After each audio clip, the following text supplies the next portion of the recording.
I've been speaking to Tom Grundy, who is the editor-in-chief of the Hong Kong Free Press, an independent, non-profit online newspaper. Hongkongers are famed for their protest innovations, I guess. Last year, we saw human chains across the city, ads in the international press for the pro-democracy movement, and sort of teaching other countries how to deal with tear gas. But the street protests in Hong Kong are effectively banned this year, at least owing to COVID-19. So over the past couple of days, we've seen people sort of staging a different protest rally in that they've been buying up stock in Next Digital, which owns the pro-democracy Apple Daily. And investors know they're going to lose money on this, as it's been a roller coaster ride going up 300% yesterday, 1,000% today. But these are not big institutions that are buying up stock. It tends to be tiny trades. A lot of Hong Kongers will have apps on their phone to do this. And they've not only been buying up stock, but queuing around the block, getting up in the middle of the night to buy physical copies of the paper, which was live streamed. The production of it was live streamed by Apple Daily overnight.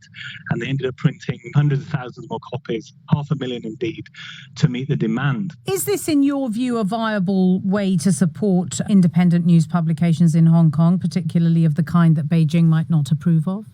We've seen calls to go buy Apple Daily today and post about it on social media, but there's also calls to subscribe and obviously give it more of a sustainable income. It's true to say that many might lose a bit of money, in their shares because the paper is struggling. It suffered at the behest, obviously, of Beijing, an ad boycott for many years.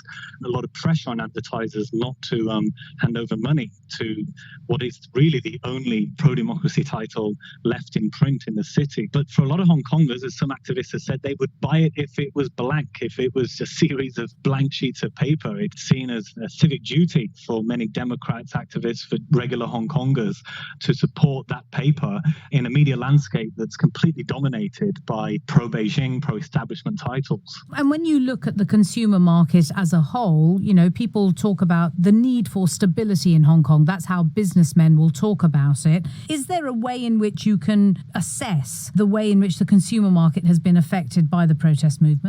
Among Democrats and the protest movement, they wanted to ensure that there was more sustainability in this movement, unlike after the umbrella movement in 2014 that somewhat fizzled out. And to bolster civic society and have people join unions, another thought was to support a pro-democracy yellow economy. And it was thought that the economy could almost be split into two, between pro-Beijing businesses that many people would seek to boycott and yellow ribbon pro-democracy businesses that through apps and maps people would support and frequent.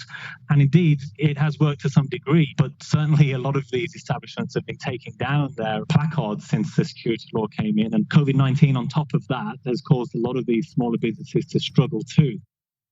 Tom Grundy of the Hong Kong Free Press, bringing us to the end of this edition of NewsHour. Thanks for your company.